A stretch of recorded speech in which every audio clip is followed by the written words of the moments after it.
15절에서부터 24절에 나오는 말씀입니다.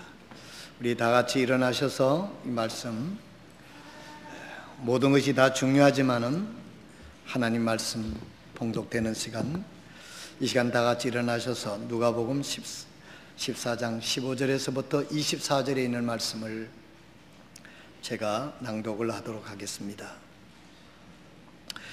그분과 함께 음식 앞에 앉은 자들 중에 하나가 이것들을 듣고 그분께 이르되 하나님의 왕국에서 빵을 먹는 자가 복이 있나이다 하매, 이에 그분께서 그에게 이르시되 어떤 사람이 성대한 만찬을 만들고 많은 사람을 초대하고는 식사 시간에 그 초대받는 자들에게 자기 종을 보내어 이르기를 오라, 이제 모든 것이 준비되었노라 하매, 그들이 다 하나같이 변명하기 시작하여 첫째 사람은 그에게 이르되 나는 땅을 샀으므로 반드시 가서 그것을 보아야 하니 원하건대 나를 용서하라 하고, 다른 사람은 이르되 나는 소 5겨리를 사서 그것들을 시험하러 가니 원하건대 나를 용서하라 하며, 또 다른 사람들은 이르되 나는 장가 들었으니 그런즉 가서 못하겠노라 하므로, 이에 그 종이 와서 자기 주인에게 이 일을 알림해 그때에 집 주인이 노하여 자기 종에게 이르되 빨리 도시의 거리와 골목길로 나가서 가난한 자와 불구자와 다리 저는 자와 눈먼 자들을 여기로 데려오라 하니라. 그 종이 이르기를 주인이여 주인에게 명령하신 대로 하였으되 여전히 자리가 있나이다 하니, 주인이 종에게 이르되 큰 길과 산울타리로 나가서 그들을 억지로라도 들어오게 하여 내 집을 채우라. 내가 너희에게 이르노니 전에 초대한 그 사람들 중에서는 아무도 내 만찬을 맛보지 못하리라 하였느니라 하시니라. 아멘. 착석하시겠습니다.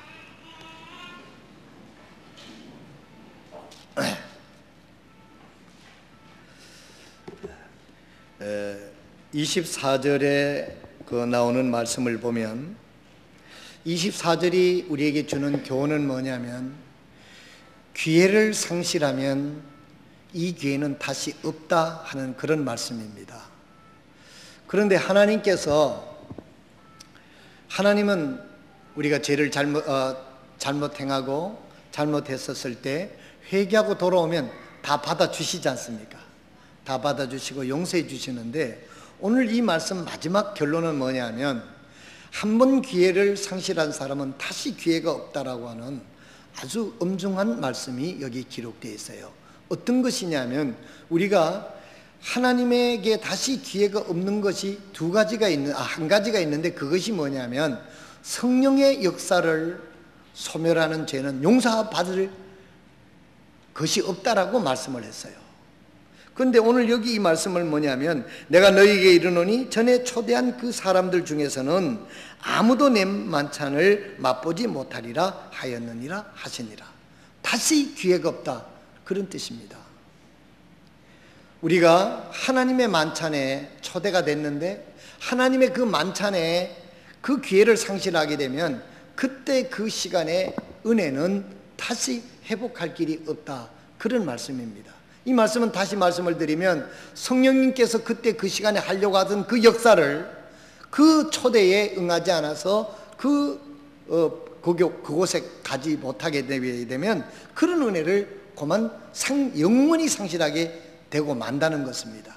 이 굉장히 참 성경에 보면 하나님이 은혜고 또 회개하면 용서해 주시고 탕자를 받아주시고 이런 그런 은혜로우신 하나님이고, 하나님은 사랑인데 하나님의 그 은혜 가운데 여기 보게 되면 하나님의 초대에, 하나님이 예배하신 그 만찬에 빠지게 되면 그 만찬에 대한 은혜는 다시는 없다는 거예요. 그러면 이 말씀의 전체 흐름은 뭐냐면, 우리가 오늘날로 우리가 하나님께서 예배하신 이 예배를 통해서 하나님이 준비한 그 말씀을 듣는 그 시간에 우리가 빠지게 되게 되면 그 다음 예배 시간은 있지만은 그때 하나님이 예배하신 그 은혜는 영원히 놓치고 만다는 뜻입니다.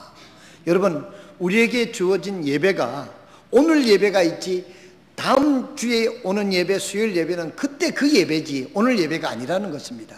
그래서 그만큼 우리가 하나님의 은혜를 받을 만한 때에 하나님의 초대에 빠지는 것은 이렇게 큰 손실이 있다고 하는 것을 주님께서 우리들에게 교훈해 주시는 그런 말씀인 것입니다. 오늘 우리가 이 말씀을 듣는 중에 오늘 저는 이 세 가지의 누가복음 15장, 14장 15절에서부터 24절에 있는 말씀을 통해서 하나님이 이 시간 그토록 영원히 얻을 수 없는 그와 같은 교훈이 무엇인지 하나님께서 오늘 성령을 통해서 우리들에게 말씀해 주실 줄로 믿습니다. 잠깐 기도하겠습니다. 하나님, 오늘 저희들에게 허락해 주시는 이 말씀을 통해서 참으로 하나님께서 우리에게 말씀해 주시고 난 그 영적인 신비한 비밀을 우리가 들을 수 있고 찾을 수 있도록 은혜를 베풀어 주시옵소서. 또한 우리가 말씀을 듣는 중에 마음의 질병이나 육신의 질병이나 마음의 고통을 말씀을 통해서 하나님의 능력으로 다 아버지 하나님 고쳐 주옵시고, 미래에 대한 혼탁한 이 시대에 영원한 하나님이 우리에게 보여주시는 확실한 비전을 가지고 불확실한 이 시대에 살아가는 우리가 가장 확실한 꿈과 비전을 가지고 살아갈 수 있도록 은혜를 베풀어 주시옵소서. 예수님의 이름으로 간절히 기도드리옵나이다. 아멘. 오늘 특별히 14장 15절에 있는 말씀을 보게 되면 하나님께서는 오늘 우리들에게 무엇이 복이냐 하는 것을 우리에게 말씀해 주시고 있습니다. 여러분 한번 생각을 해보세요. 이 말씀을 들으면서 여러분들은 무엇이 복이라고 생각을 합니까? 오늘 학교 학생들이요 80%는 생각 없이 수업 시간에 앉아 있답니다. 선생이 할 짓이 아니래요. 뭐 배우려고 하는 학생이 가르쳐야 되는데 80%가 그냥 멍하니 이래 앉아 있대요. 지난번 신문에 사회면에 보니까 참 선생이 너무너무 힘들대요. 그것도 한두 시간도 아니고 하루 종일 그 생각 없는 아이들, 만약에 그렇다고 하면 얼마나 힘들겠어요. 그래서 제가 생각하면서 설교 시간에는 어떨까 생각을 해봤습니다.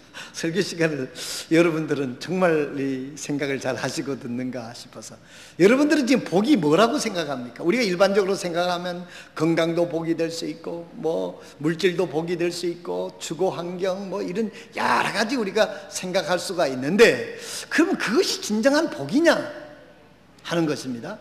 오늘 주님은 이렇게 말씀합니다. 14장 15절에 그분과 함께 음식 앞에 앉은 자들 가운데 하나가 이것을 듣고 그분께 이르되 하나님의 왕국에서 빵을 먹을 자가 복이 있나이다 하매, 이에 그분께서 이르시되 어떤 사람이 성단 만찬을 만들고 많은 사람을 초대하고 식사 시간에 그 초대받은 자들에게 자기 종을 보내어 이르기를 이제 모든 것이 준비되었노라.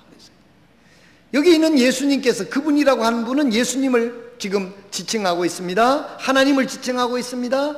그분께 어떤 사람이 얘기하기를 하나님의 왕국에서 빵을 먹는 자, 이 빵을 먹는다고 하는 여러 가지 의미가 있습니다. 오늘날로 말할 것 같으면 하나님 앞에서 함께 예배 드리는 자, 이렇게 얘기를 우리가 생각할 수 있는 것입니다.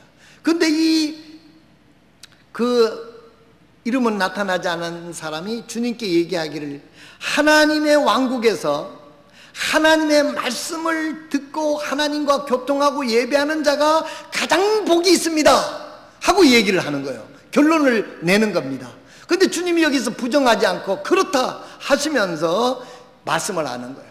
모든 것이 준비가 되어 있기 때문에 와서 이 말씀을 듣고 하나님과 함께 듣고 먹고 마시고 교제하는 것이 얼마나 귀중하다 하는 것을 주님께서 이 질문에 답을 하게 하시고 설명을 하고 있는 것을 볼 수가 있습니다. 사랑하시는 성도 여러분, 오늘 여러분들이 어떤 게 복이라고 생각할지 모르지만 여러분들이 오늘 건강한 정신을 가지고 영적인 상태를 가지고 건강한 몸을 가지고 하나님께 예배드리고 하나님의 말씀을 듣고 하나님을 생각할 수 있는 이 자리에 앉아 있다는 것이 가장 큰 복인 것을 믿으시기를 바랍니다. 오늘날 우리 그리스도인들이 정말 귀중히 여길 것을 귀중히 여기지 못하고 세속화되어서 세상 사람들이 좋아하는 것을 복으로 생각하고 글로 가기 때문에 주님은 이 세상이나 이 세상에 있는 것들을 사랑하지 말라, 그렇게 말씀했습니다. 이 세상이나 이 세상 것들을 사랑하면 하나님의 사랑이 그들에게 없다라고 주님이 말씀을 하시고 있는 것입니다. 사랑하시는 성도 여러분, 우리가 이 세상에 세속화된 세상에 살고 있지만은 우리 그리스도인들은 천국의 소망을 가지고 있는 사람, 하늘나라의 생명을 가지고 있는 사람, 하나님의 자녀들은 이 세상의 그 어떤 것보다도 하나님 앞에 나와서 예배드리고 하나님의 말씀을 듣고 천국을 이야기하고 천국을 소망하고 천국에 관한 것들을 이야기하는 것이 가장 축복되고 행복되었다라고 하고 우리가 마음속으로 고백하게 될 때 이것이 정상적이고 하나님이 말씀하시는 복이 있는 사람이라고 말씀하시는 사실을 우리가 여기서 볼 수가 있습니다. 우리는 가끔 정말 본질적이 아닌 것을, 지엽적인 것을 크게 본질적인 것으로 알고 착각할 경우가 많이 있습니다. 여러분, 우리 인생이 구원받게 되면 영적인 눈이 떠지잖아요. 야, 우리 인생이라고 하는 한평생 100년이다. 100년이 지나면 우리 사람에게는 영혼이 있는데 이 영혼이 하나님의 나라에 가서 영원히 살게 되는구나. 그래서 이 세상이 전부가 아니구나. 그렇기 때문에 영원한 하늘나라를 위해서 그 하늘나라를 추구하고 하늘나라의 명령, 하늘나라의 세계를 위해서 살아가는 것이 이게 신앙생활이고 그리스도인이다 이 말이에요. 그렇기 때문에 그것이 본질이라고 할 것 같으면 가장 소중한 것이 무엇이겠어요? 하나님 앞에 하나님께 예배드리고 그 천국에 관한 소식을 듣고 그 천국에 대한 미래의 이야기를 듣고 이 땅에서 천국 가기 전에 이 땅에 살면서 하나님이 부탁하시는 것을 듣는 시간마다 그 시간보다도 더 복된 것이 어디 있겠느냐 이 말이에요. 오늘 여러분들이 이 말씀에 100% 여러분들이 동의하시는 여러분들이 되어서 하나님의 은혜가 여러분 마음속에 충만하시기를 주님의 이름으로 축원드립니다. 만약에 그렇지 않다고 하면 구원은 받았겠지만은 내가 이 세상에 너무 세속화되어 있지 않느냐, 내 자기 점검을 하는 것이 복이 될 줄로 믿습니다. 하나님 말씀 몇 구절 찾아보겠습니다. 요한계시록, 성경 마지막 요한계시록 14장, 요한계시록 14장 13절입니다. 저는 이미 다 찾아놨습니다. 여러분 찾을 때까지 제가 기다리는 거예요. 자, 찾으셨습니까? 말씀을 찾아서 표시를 하면서 하나님이 뭐라고 말씀하시는지 말씀을 듣고 이 말씀에 순종할 때 이 말씀을 쓰신 하나님이 책임져 주시는 겁니다.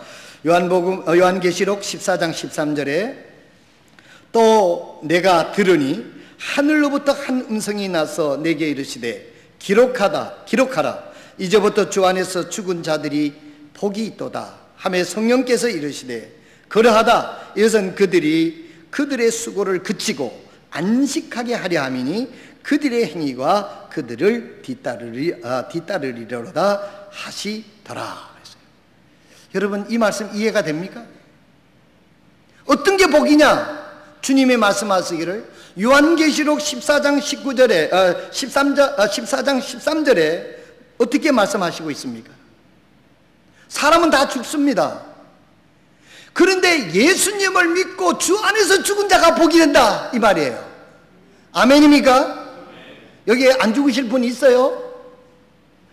지금은 이 세상에 어떻게 하면 뭐 사업에 성공하고 어떻게 하면 뭐 건강해지는 이런 비결을 얘기하는 게 아닙니다. 여러분, 영원한 세계에 대해서 얘기하고 있어요. 교회는 영원한 세계를 하나님이 전하라고 교회를 세우시고 강단을 세우시고 하나님의 종들을 세운 겁니다. 여러분 보십시오. 어떤 사람이 복이라고 성경은 말하고 있습니까? 우리는 모두가 다 죽을 텐데 그 중에서 죽기는 죽는데 예수 믿고 죽은 사람이 복이다 이렇게 말씀하고 있습니다. 아멘이 안 나옵니까? 구원받았다고 뭐 나는 됐다 여러분 이렇게 안심 놓고 지금 이렇게 계시는 겁니까? 예? 왜 그러냐 이렇게 말씀하셨어요. 주 안에서 죽은 자들이 복이 있도다 하시매 성령님께서 이르시되 그러하다 이것은 그들이 그들의 수고를 그치고 인생이라고 하는 것이 고해와 같은 인생을 삶을 끝내고 하나님의 나라에서 영원히 복락을 이루고 위로를 이루고 있는 게 이게 복이 아니냐 이 말이에요. 사랑하신 성도 여러분, 오늘 이 아침에 이 세상에 무엇을 가졌다 그것 때문에 행복하고 복이 있는 게 아니고, 성경은 이렇게 말씀하고 있습니다. 사람이 온 천하를 얻고도 자기 영혼이 구원받지 못하면 무슨 유익이 있겠느냐, 이것이 무슨 소용이 있겠느냐, 이것이 뭐냐, 주님은 그렇게 말씀하시는 것입니다. 왜? 그 영혼이 이 세상에 모든 걸 가지고 있다 하더라도 죽어서 영원한 지옥에 간다고 하면 그것이 무슨 소용이 있겠느냐 이 말이에요. 사랑하시는 성도 여러분, 어떤 게 복이 있느냐? 주 안에서 예수님을 믿고 죽은 사람이 복인 거예요. 그래서 우리는 예수 믿는 사람들의 장례식에는 기쁨이 있잖아요. 찬송이 있잖아요.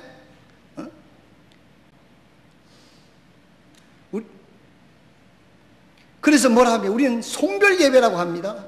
하늘나라에 가서 영원히 쉬니까 우리도 이 세상의 삶이 끝나면 며칠로 요단강 건너가서 다시 만날 수 있는 소망을 하나님께서 주신 거예요. 그 사실을 믿기 때문에 우리는 죽음 앞에서도 육신적인 죽음을 이기고 소망을 가지고 찬송하고 노래할 수 있게 되는 것입니다. 사랑하시는 성도 여러분, 성경은 이렇게 말합니다. 주님 안에서, 우리 인생은 어차피 한 번은 죽을 텐데 어떤 사람이 진정한 복이냐? 이 세상에 수천 수억을 가지고 있어도 예수 안 믿고 죽은 사람은 그건 복이라고 할 수 없는 거지. 그건 비극 중에 비극이죠. 그러나 우리가 예수님을 믿고 죽었다면 그것이 복이다. 왜냐? 하늘나라에서 하나님 앞에서 영원히 쉬고 안식하기 때문이라 그랬습니다. 여러분, 우리들의 인생의 가치관을 이 말씀 속에서 발견하시는 저와 여러분 되시기를 바랍니다. 여러분, 저 한번 보세요. 여러분, 옛날처럼 우리가 한 끼 못 먹어가지고 지금 아둥바둥해가지고 그게 문제이기 때문에 미래를 생각하지 못합니까? 그렇지 않습니다. 이제는 삶의 질을 논하는 시대 아니잖아요. 어떻게 하면 인생을 즐길까, 이런 시대에 살고 있는데, 옛날처럼 아이고 먹고 살기 힘들어서 영혼을 생각할 영원한 세계 천국 생각할 여력이 없어요. 그런 시대는 아니지 않습니까? 우리가 경제적으로도 경제가 아무리 어렵다 해도요, 세계 여러 나라에 비하면 우리나라가 잘 사는 나라 측에 들어가지 않습니까? 성도 여러분, 오늘 우리들은 생각해야 됩니다. 우리 인생이 끝나면 내가 어디 가서 영원히 살 수 있을까? 그렇기 때문에 내가 이 세상에 사는 본질이 무엇인가? 내가 구원받았기 때문에 하나님 나라에서 영원히 살 수 있는 하나님의 자녀이기 때문에 무엇을 생각하고 무엇을 고민하며 어떻게 살아야 될 것을 여기에 생각하는 주님께서 생각하시는, 오늘 아침에도 우리를 공부했지만 하나님은 사람을 외모로 취하지 아니하시고 그 중심을 보신다 그러지 않습니까?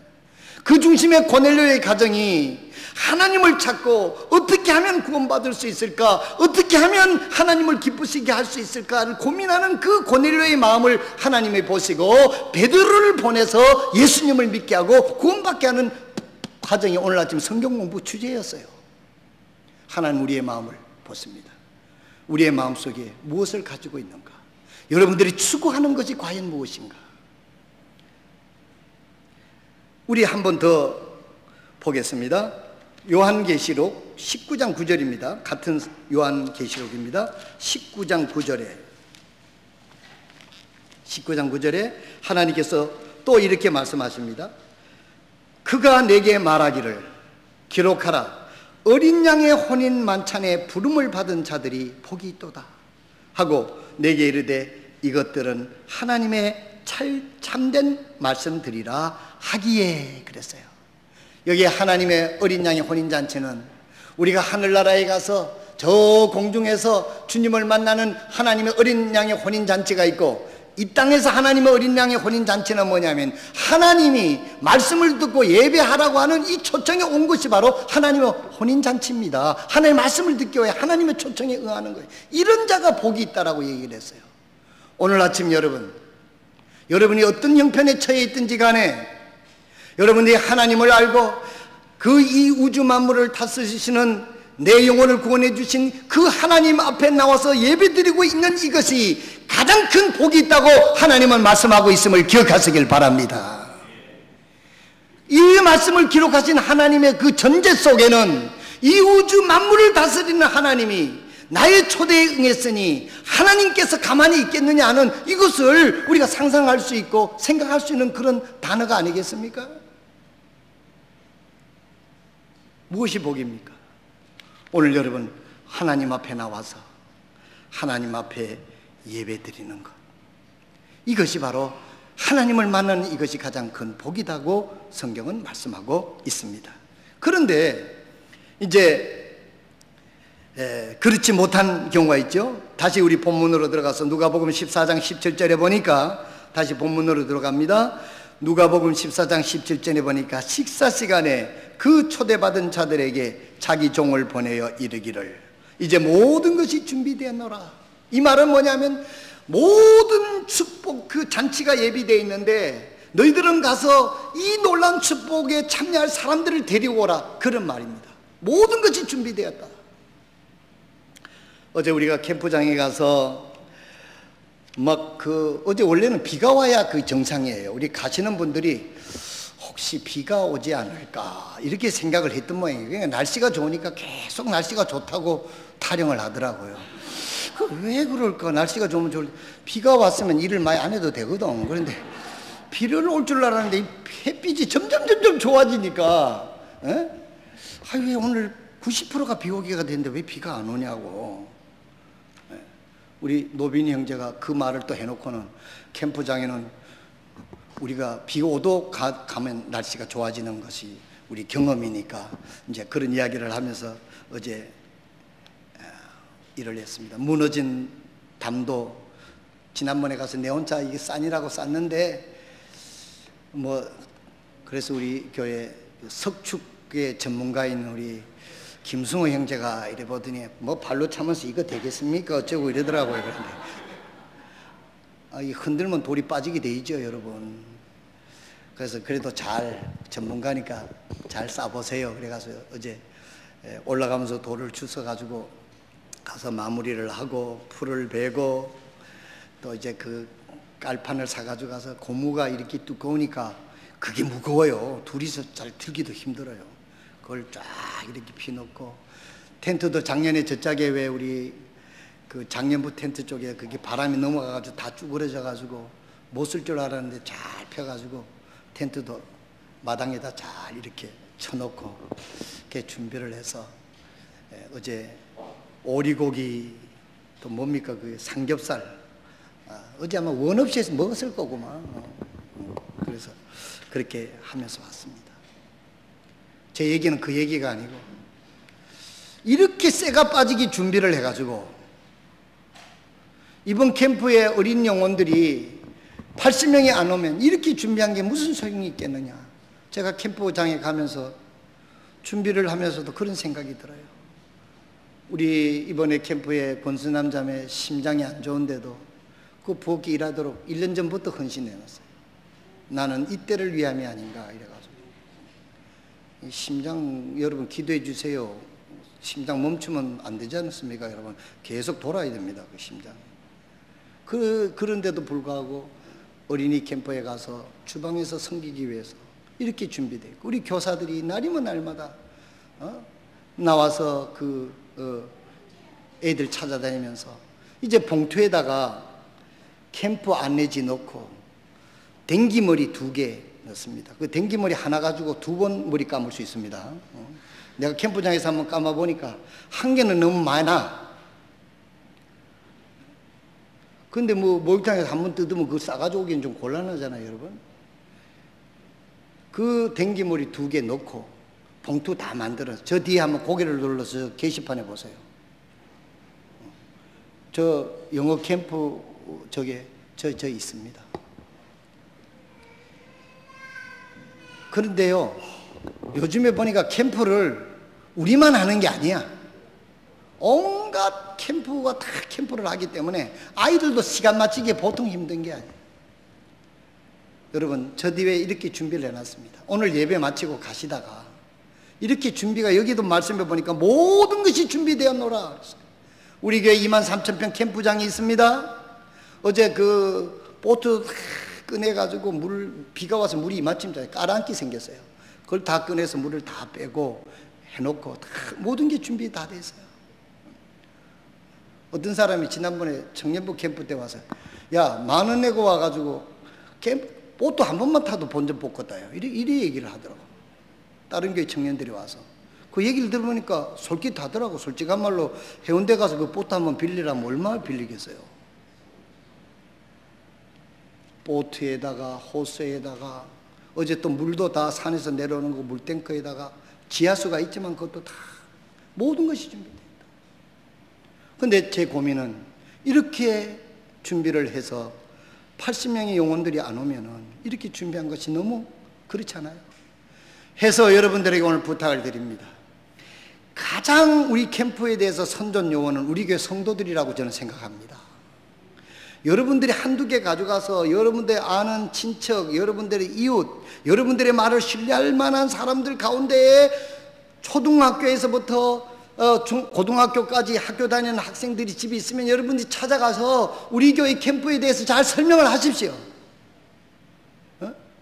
프랭크 바슬러 박사 부부 두 부부가 그 모든 교재를 가지고 와서 거기에 함께 생활하면서 가르쳐. 이런 캠프가 어디에 있습니까? 솔직하게 말해서. 이런 캠프가 있으니 이 학생들을 좀 보내라고. 여러분, 요즘에 우리가 지금 맥도날드 그 가는 데다가 현수막도 붙여놓고 모든 노력을 다 기울이고 있지만 요즘에 잘 모르는데 캠프 보내는 사람들이 극히 드뭅니다. 우리가 저거 밖에 나가서 1,000명에게 나눠줘도 그 중에서 그 캠프를 보고 올 사람들은 내가 봤을 때는 10명도 안 될 것 같아요. 1,000명에 10명 온다고 하면 우리가 10,000명만 해보면 끝날, 10,000분만 나눠줘보면 끝날 거 아닙니까? 그마침 확률이 낮다는 거예요. 그러나 우리 성도들이 가서 우리 교회가 이런 캠프를 하니까 애들 보내서요. 이 캠프 보내는 게 돈 버는 겁니다. 응? 솔직히 그렇지 않습니까? 다른 데 가면은 돈이 얼마나 많이 들어요. 우리 캠프는 믿을 만한 캠프입니다. 우리 교회 캠프의 강사는 아주 훌륭한 분입니다. 또 시설도 이렇습니다. 우리 선생님들이 잘 보살필 겁니다.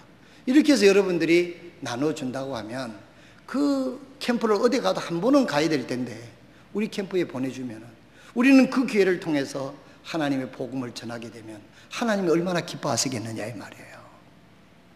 오늘 예배 끝나고 여러분 많이도 가지고 마시고 많이 가져가는 건 상관없습니다만은 최소한도 한 2-3부 5부 가지고 가서 여러분들이 아는 분들에게 꼭 설명해서 나누어주면 우리가 준비한 것이 참 하나님께서 사용하셔서 80명의 영혼들에게 복음을 증거할 수 있는 기회가 될 줄로 믿습니다. 여러분 협조해 주시기를 바랍니다.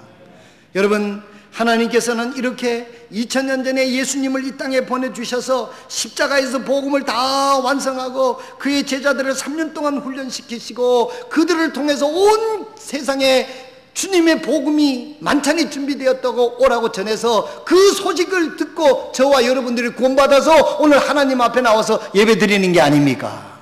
우리가 전하지 않으면, 우리가 하나님의 자녀로 하나님의 종으로 우리가 복음을 전하지 않으면 누가 복음을 듣겠어요?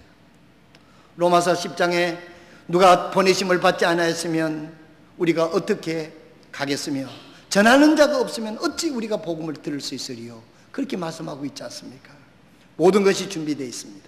하나님께서 우리가 와서 예수 믿고 구원받을 수 있도록 이미 복음이 다 준비가 되어 있습니다. 우리는 나가서 열심히 예수 그리스도께서 우리가 천국 갈 수 있도록 다 준비가 되어 있습니다. 와서 주님의 복음의 빵을 먹으십시오 하고 우리가 전할 수 있는 것이 바로 이게 전도고 구령인 것입니다.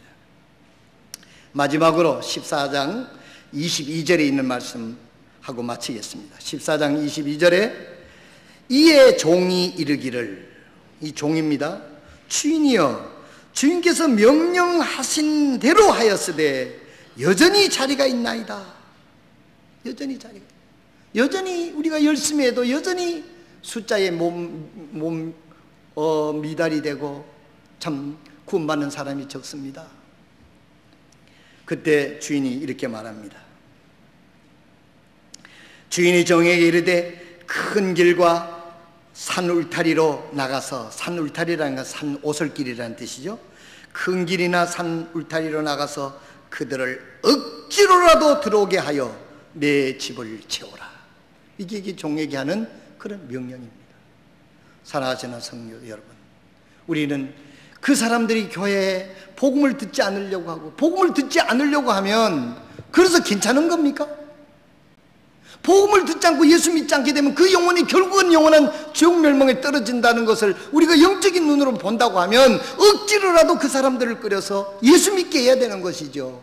여러분들의 자녀가 신앙은 자유입니다, 그러니까 믿든지 말든지 한번 전해보고 아주 교양 있게 툭 전해보고 안 믿는다고 그래 오케이. 여러분, 정말 자녀를 사랑한다고 하면 자녀들에게 그렇게 하고 말 겁니까? 그렇지 않지요.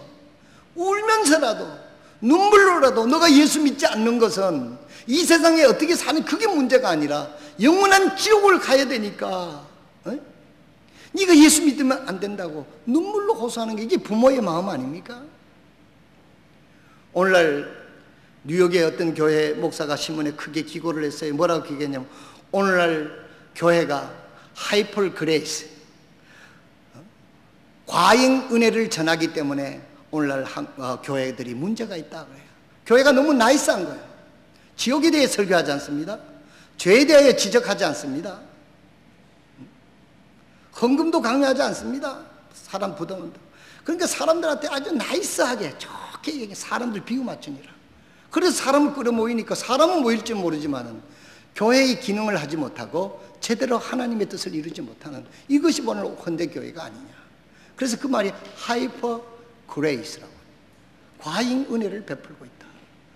여러분, 내가 지옥 천국 얘기를 하니까 여러분들도 그렇게 생각하십니까? 목사님 지금 어느 시대인데 지옥 얘기하고 유치하게 그런 얘기합니까? 여러분 그렇게 들으십니까? 그렇지 않죠. 성경은 지옥을 얘기하고 있지 않습니까?